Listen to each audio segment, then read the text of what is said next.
Hello and welcome to a brand new program series created right at my home, not in the typical studio I am in. The program's obviously called COVID-19, the good, bad, and the ugly. In this program, as much as I can do on different small series, we're going to look into the coronavirus, the COVID-19, its origin, what it's going to be, the way forward with coronavirus, how we survive with the coronavirus as we go forward, and look into how we can do best practices of social distancing, staying at home, working from home. And for this purpose, I'm going to talk to a whole heap of different experts, both locally and internationally. So probably every day or every other day, I'll release videos of this nature onto social media platforms of mine and other platforms. And you can watch and learn how you cope up with this time.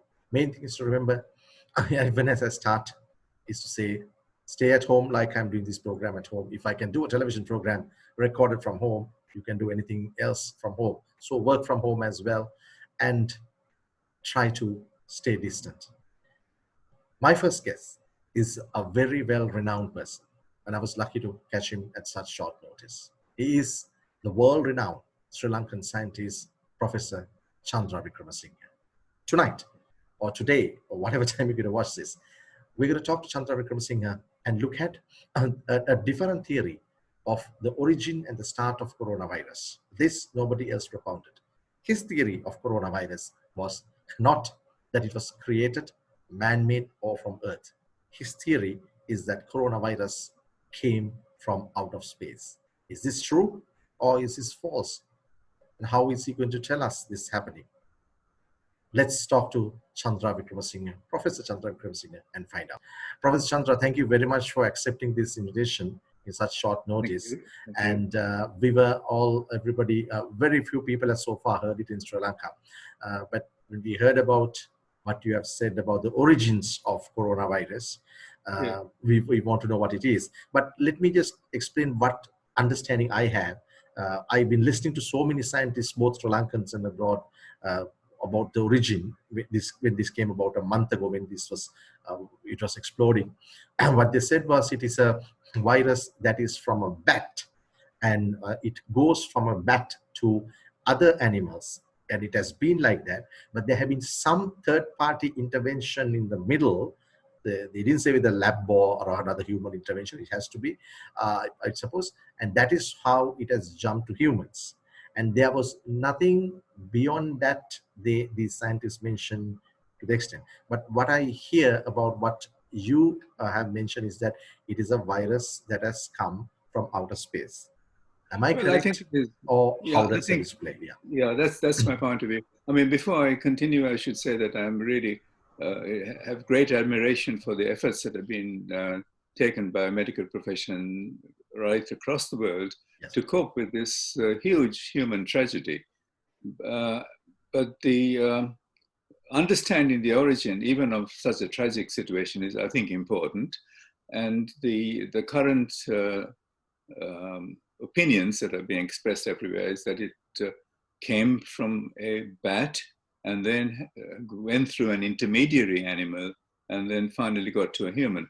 One of my colleagues in the team of about 10 scientists who've been exploring all these ongoing debates and discussions about the COVID virus has told me quite categorically that transfer from a bat to an intermediate animal to a human is pure myth. There's no hard evidence for it, right? The fact remains that this virus, or this very similar virus, does exist in bats, in pangolins, and in all other creatures. But that doesn't mean that there was a direct transfer, and nor does it really mean that Wuhan market was responsible for the first cases.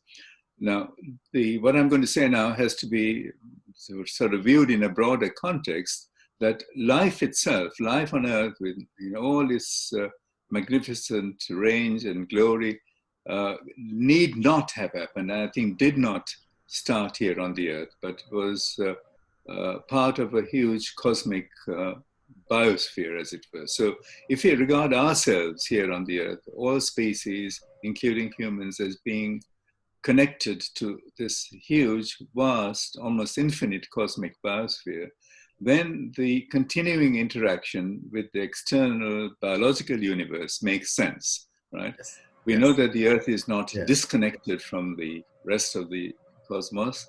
Yeah. We know that something like 100 tons of cometary debris, including, I think, including bacteria and viruses, enter the Earth's atmosphere every single day. So we're not disconnected. So it's against that backdrop that I want to discuss this possibility. And the reason that we came upon this was that we suddenly noticed, myself and my colleagues noticed that in October of last year, there was a fantastically bright fireball, a meteor, that came over a place called Jilin in North China, and that is sort of several hundred kilometers north of Wuhan. So it sort of zoomed through the skies. It in fact happened at midnight, and they said that the skies were almost as bright as midday when the meteor came. So that sort of gave me a hint that it may be the meteor that deposited, the cometary object. Meteors, large meteors like this are just pieces of comets, right? And pieces of comets darting through the Earth's atmosphere. And in the process of coming through the Earth's atmosphere, it disperses, it spreads this material on its surface, right? And it would have spread that around the sort of Wuhan area in large quantity. It would have been sort of tons of cometary debris. Now, the cometary debris also has to be put in context because over the past maybe 15, 20 years, we have been arguing that comets do in fact carry bacteria and viruses. Right? They're not inorganic, just lumps of bugs. So that, in that context also, then if you have an object like this darting across the sky, burning up finally, but before it burns up, it sort of unpacks its cargo of viruses. So that's a possible start of this event, which happened, as I said, in late October. Okay, if I may interrupt for a second. Generally, we have heard that NASA, European Space Agency, International Space Agencies, and all the space explorers, they monitor and they know when some kind of a meteor is coming towards Earth. Did they all miss this thing, or was it too negligible for them to consider as a meteor that will affect Earth?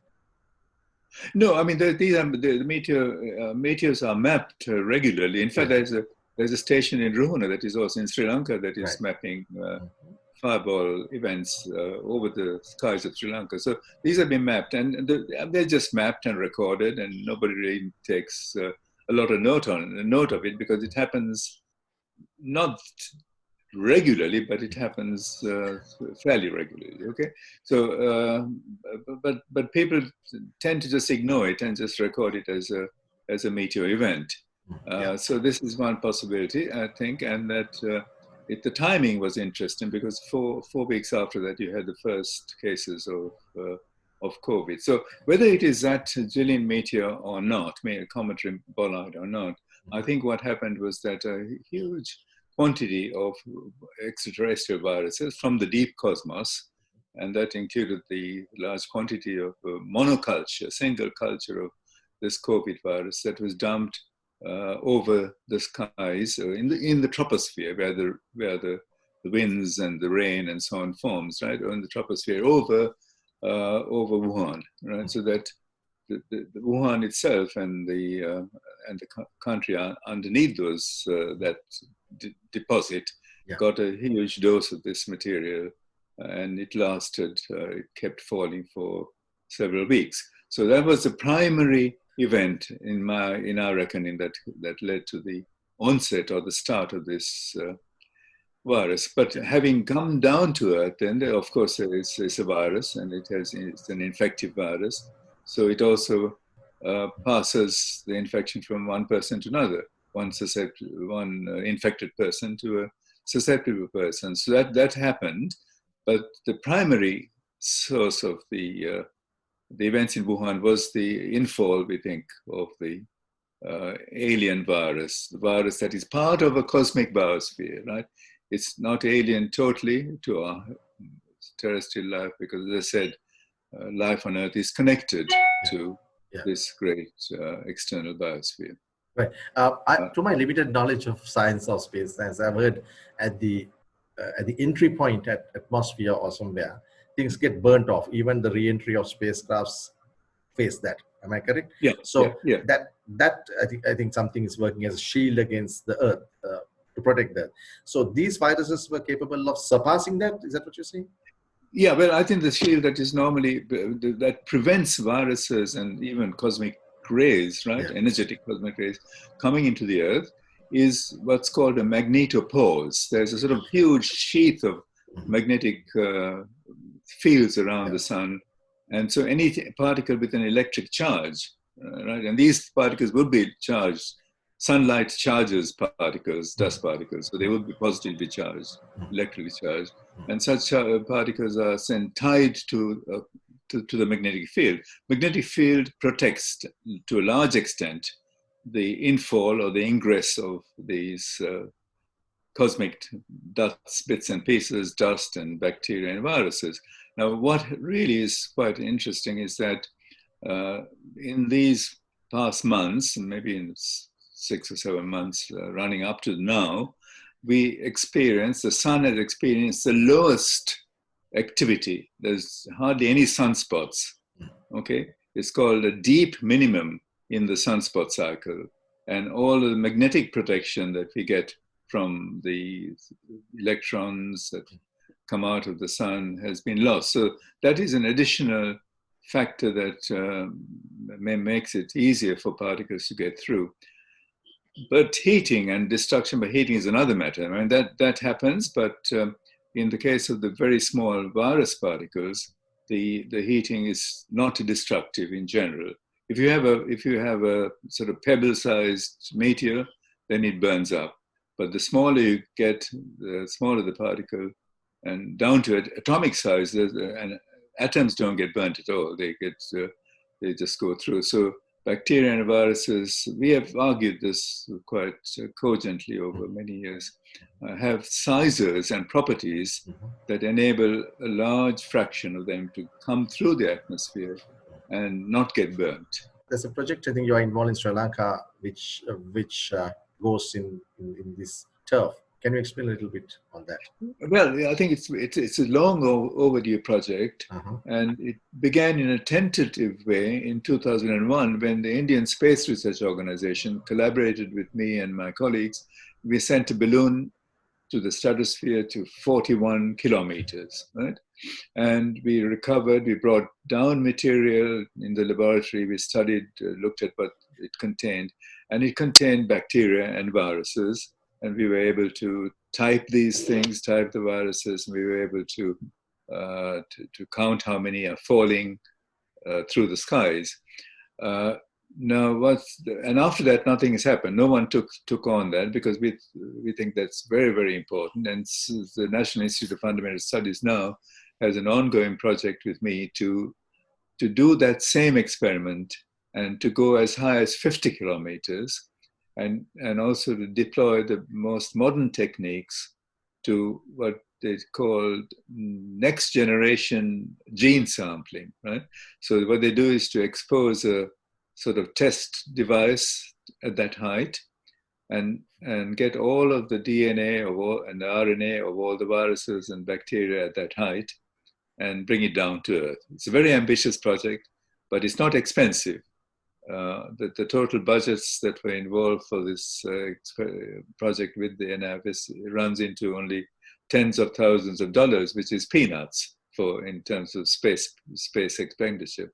So I think that is really pioneering work, and it should be taken up by authorities in the United States, in Europe, and China. They haven't done so yet because they're so they have such a blinkered view of life on Earth being purely terrestrial. They don't want to even think of a possible connection with life outside the Earth. So it's a Had that been there, this could have been detected, right? I think in the long term, Things long term, it yeah. is something that will protect Yes. the earth from maybe not just from COVID, from maybe something lethal that might Yeah. come. What if the smallpox? Yes. What if that virus that came 3 months or 4 months ago was even more serious? And this is bad enough, but if it was even more serious, it was like smallpox. So I think it's vitally important. I'm reminded of my old friend Arthur C. Clarke, whom I knew very well. He lived in Sri Lanka. Yeah. And he said that the dinosaurs became extinct Mm. because they didn't have a space guard program. They didn't have a program to watch the skies for incoming meteorites and objects that might hit the Earth. Well said. If Yes. they've had Yes. that, I mean, this is almost just a joke because the dinosaurs didn't have telescopes or didn't have that capacity. But if they did have it, he says that if the dinosaurs had a space guard program, they would not be extinct. In a similar way, if the human society of 2200 or 2300 hasn't by that time developed a technique for monitoring the skies for biological safety, then this is going to be a similar problem. Right. We can become extinct. This is not the only virus that came here. Large parts of virus would have come from outer All the space. time, It's all all the the time. time, It's all the all time. the time. All And the time. another really interesting coincidence, Yeah, okay. before the SARS COVID outbreak took off in Wuhan, uh, towards the end of October, pigs have been found to be dying in large quantities, I saw right? videos pigs In being put And into a mass grave. Yeah, yeah. yeah, These they're mass pigs. Yeah, grave. yeah. And that is caused by a virus, and the virus is not COVID-19, but it's a swine flu virus. It's Fine. called a swine fever. Yeah. So this object that unpacked the cargo of COVID-19 would have contained a cocktail of things, cocktail of other viruses. And it's an amazing coincidence that almost at the same time as this lethal, tragic COVID injection took place, there was also this massive slaughter of pigs. So it happens all the time. And if you go back in history, it's been happening right through recorded history. Plagues come suddenly and they go suddenly. And some of these ancient plagues have been recorded by historians. A very famous plague is a plague called the Plague of Athens, Yes. right, in 429 BC, in the sort of heyday of Greece. And the Athenians were at war with the Spartans, right? And in the midst of this war, a lethal pandemic strikes Athens, and large fraction of people die. A historian has described the symptoms, and modern medical doctors cannot identify that with any known disease. So these have come and gone. And What about the theory? Even Donald Trump was saying this. Every 100 years, we get a plague like this, and the trace back people, even Trump or others made was 1919, leading up to 1920. I think it lasts about a year or two. The Spanish flu, which originated from the US and spread to the Europe, and of course the world was not so connected. So I think that is because this like today. So I think that is why we didn't get it or anything at that point. To my knowledge, we don't know. I mean, you might have got it in small quantity. So is there a reality? Is there a scientific proof to this cycle that is going to happen every 100 years? I think there is a reality. The reality is connected, as I told you earlier, with the sunspot cycle, the solar cycle. The sun is active in some phases throughout its life and not active in others. And now the activity of the sun has gone down so dramatically that we are really open to a lot of future. I mean, this is being very pessimistic. Could be open to future events of a similar kind. Gone down so much means what? The power of sun is less? The magnetic field protection that the Earth has from invaders, viral invaders, Yeah. or even just particles, charged particles, cosmic rays coming in. So the That protection of protection is less. is less, yeah. So Yes. there's a tendency to have Get more more of of these. this kind of thing. But So the let me tell protection. you about, Ah, sorry. Yeah. sorry, Go ahead. I Go mean, ahead. you referred to the 1918, Yeah. the Spanish flu, Mm. right? The Spanish flu is called the Spanish flu not because it started in Spain, but because the world was at war at the time, right? The 1918, 1919 Yeah. war was World going War on. One. Yeah. World War One was going on, and this Spanish royal family were affected by this virus and became news in Spain. Mm. Other countries also having cases sporadically, but they were more concerned with the war. But I have been really quite active over many decades now in sort of tracing the history of that pandemic in every possible way. We've looked at the details of how it was, where it happened first, and so on. And the standard story that it came from a military barracks in the United States and spread across the world is total bogus. There's nothing factual in that at all. The lethal attack of the flu in the 1918-1919 started in Boston and Bombay on the same day, on exactly the same day, right? Really? Exactly. Yeah. And this was before air travel. There was no Yeah. air Yeah. travel, so it could not have gone across from Bombay to Yes. Boston in one day. Yeah. And then there were many features that are really quite interesting about that suggests that it was a continual, like the COVID situation, that it was continuing downfall from the atmosphere of cometary or extraterrestrial viruses, right? And what really is quite striking, apart from this simultaneous attack in Boston and Bombay, is that there were large communities that were living in isolation, total isolation in Alaska, that suddenly came down with it. One third of the population of certain cities were killed, were dead in a matter of days, and so on. They were just buried in the permafrost, right? Um, and it's through the burials in the permafrost, that scientists about 20 years ago were able to exhume some of the bodies and then discover that this was a virus called influenza, right? So this was the first recorded, documented wave of the influenza virus. And the spread of it does not accord with person-to-person spread at all. There might have been some person-to-person spread, but most of it was just infall from the atmosphere. And that's a similar situation that I think we are facing with COVID. You had the infall being the primary cause, infall of an external virus, primary cause in Wuhan. And it happened at sort of 40-degree latitude in the northern hemisphere, right? The thing was dumped in the northern hemisphere. And what happens then is that over a period of a year, this material gets sort of distributed right across that belt of latitude. So northern latitudes between 40 and 60 degrees, right, which includes countries like Italy, Spain, New York, all those countries come in, and northern India. They're all very susceptible to having infall of this material after the Wuhan event. And that's what we're having. And so there's infall in Italy. There was, I think, infall of vast quantities of the virus in Italy, in New York, and so on. And then from the infall, there's, of course, person-to-person spread. Right. Now, this may not be your area, or this is a purely medical thing.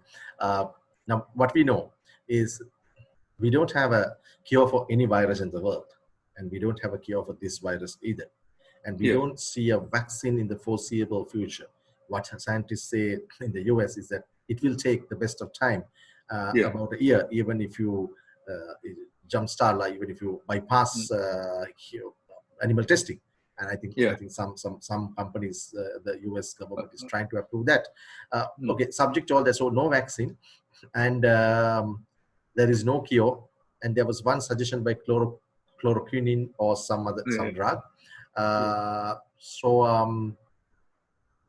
where do we stand? No, I think I mean, it's not a good fortune in a sense, but the relatively good fortune in this particular instance is that in the vast majority of cases of the COVID, it is supposedly a mild disease. It doesn't cause deaths, and or serious illness.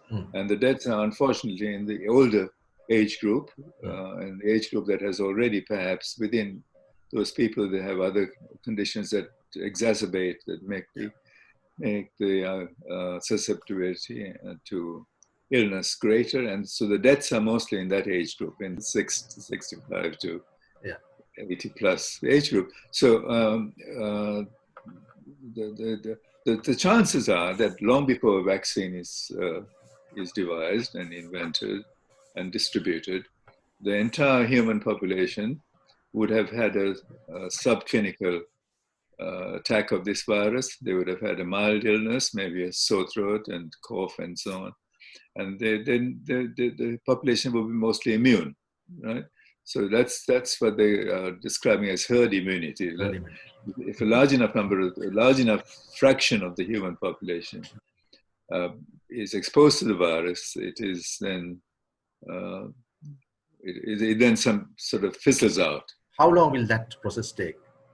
The distribution of the first cases from the infall, I think takes of the order of one season, one calendar year, right? Mm-hmm. And it is mostly it would mostly from this last November to maybe this November, it would be confined to the northern latitude countries mostly, right? Mm-hmm. The direct hit from the space bug that is, or the space virus that is circulating, would be in that region, in the northern countries, as we are seeing now. And the cases that you're getting in Sri Lanka and in the southern hemisphere, in Australia, are almost entirely, in my view, infected people who are coming with the virus from northern latitude, from China, from England, from Italy, and then spreading it locally through close contact. So that is taking place, and that's certainly is happening sporadically in the southern hemisphere. The southern hemisphere now, the present time, is relatively free. If you look at the map, right, the vast areas of Africa and South America and so on appears to be relatively free of this. Now, what I don't want to be sort of a scaremonger, but what could happen is that if this spreads to the southern hemisphere, then 6 months from now, you might have a situation in the southern hemisphere that could be potentially problematic. Let's hope that doesn't happen. Let's hope that that is us. Is it? That's southern hemisphere. Equator tends generally to be protected from viruses, from respiratory viruses. Right. We have studied this over many years and looked at. So you're talking of countries like Australia, New Zealand, and countries like Australia. That? In this Sri Lanka and sort of countries that almost bang on the equator,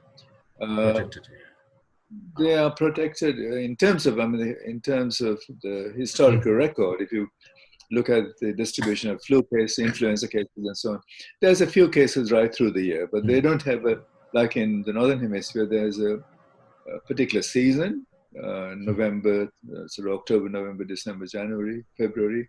Where there's a huge number of influenza cases in northern hemisphere. In England, for instance, lots of deaths due to influenza during that period. So we don't have that. If you look at it, what percentage or fraction of the population will contract this? And I also heard that some people say there could be some normal people might get as a cold, and people who are very strong and just leave it. The percentage of population might. I think that is the sort of bright side of things, because it in the vast majority of cases it appears to be a very mild illness. But in terms of getting protection as sort of herd immunity, the more people that get the disease and recover without complications, subclinically even, right, with very mild illness, the more people, the better. And at the present time, the number of confirmed cases as of today is something like a million cases all over the world, like all across the world, right?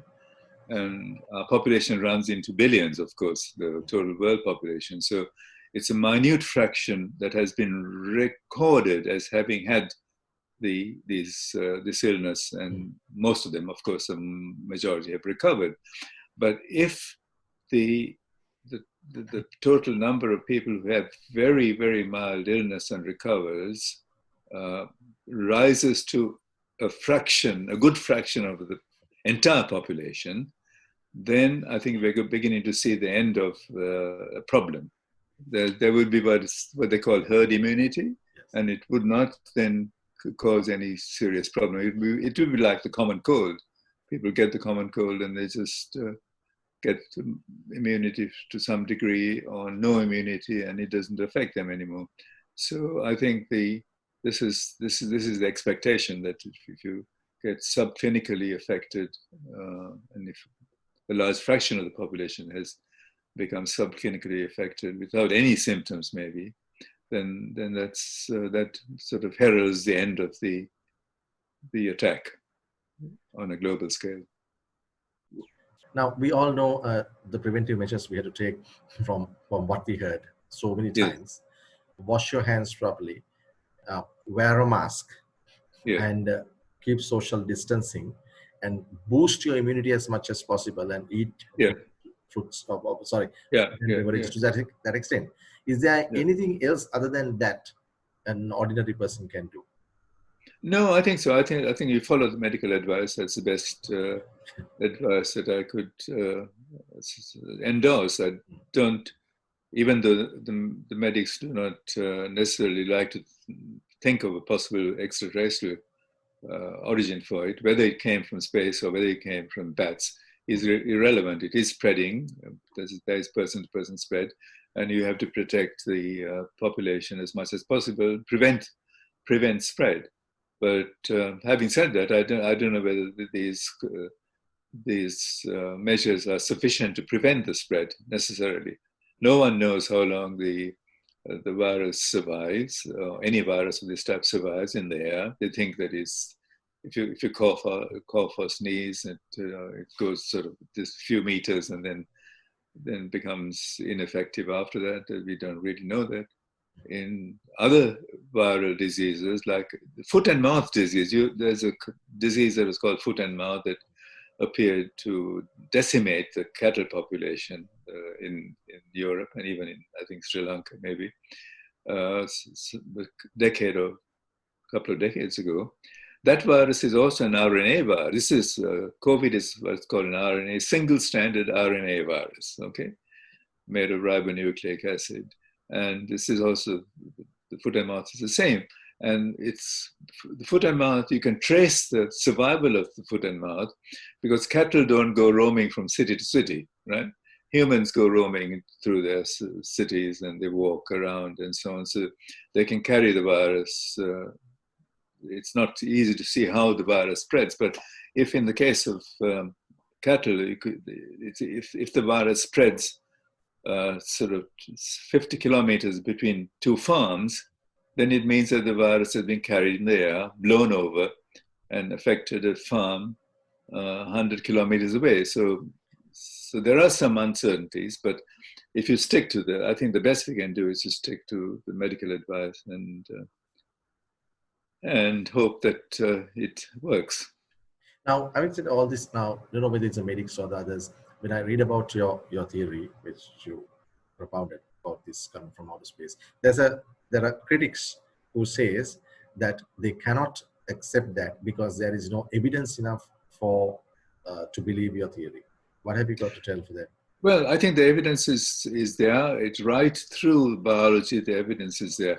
I mean, this belief that it is a way out idea really stems from the fact that we insist, as scientists trained in the 20th century, 21st century, we insist that life originated on the Earth, that life on Earth is a purely terrestrial phenomenon. Once that assumption is challenged, and there's a huge amount of data from astronomy, from geology, that says that life did not start on the Earth.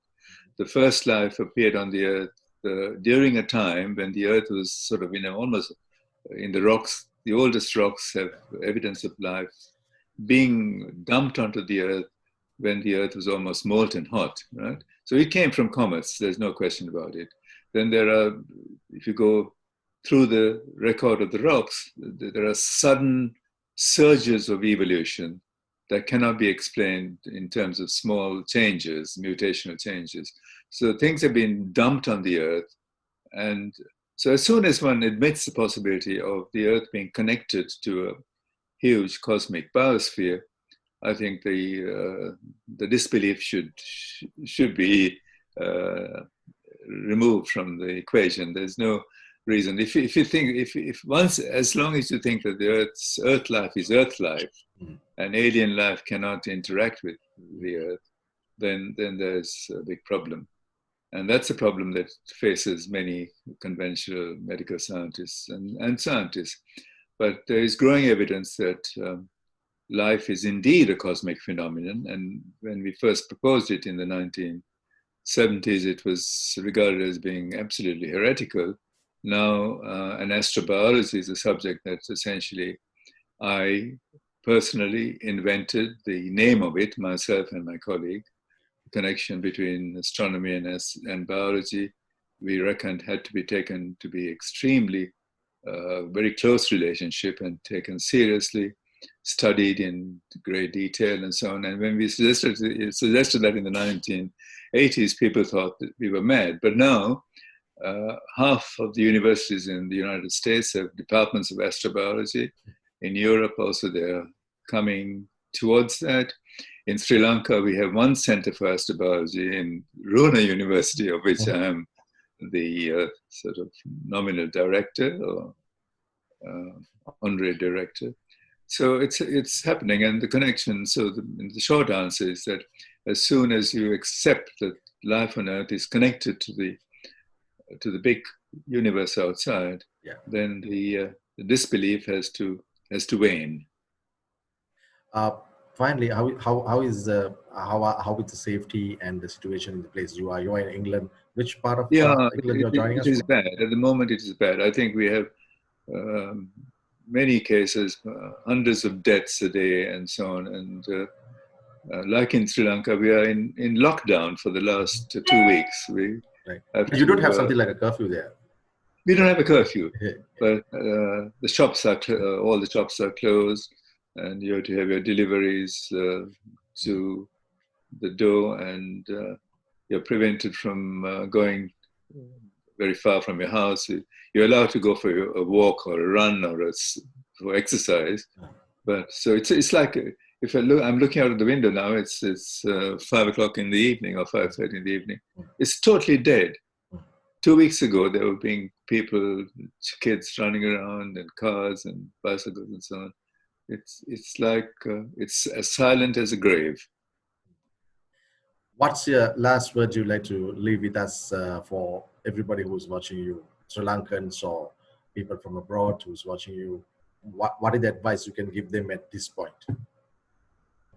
I think you really have to follow the advice that is being offered by the local experts, the medical experts. I mean, the origin of the virus and so on is intellectually interesting and exciting for me. But I think the important thing is to keep as many people protected from the virus and minimize the suffering and minimize the deaths that are being recorded almost every single day. I think in Sri Lanka, you're probably a little better off than in the UK, but so that's important. And then I think the free time that you have and working at home and so on should be an opportunity to think deeply about your life and about the universe.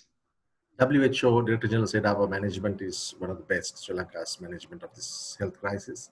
I'm sure it is. Yeah. So we're very happy with that. On that note, Professor Chandra Wicremasinghe, thank you very much for those insightful thoughts and clarifying that area, a rare area where nobody else touched upon it, and educating everybody who's watching this. And thank you so much for joining. Thank you for asking me. Yeah, that's my guest today on this special series on COVID-19 coronavirus, the good, bad, and the ugly. My first guest was Professor Chandra Wicremasinghe, renowned scientist. His CV is too long for me to say, so I'll just say that renowned scientist. And we wish him luck, and we'll see you with another program like this.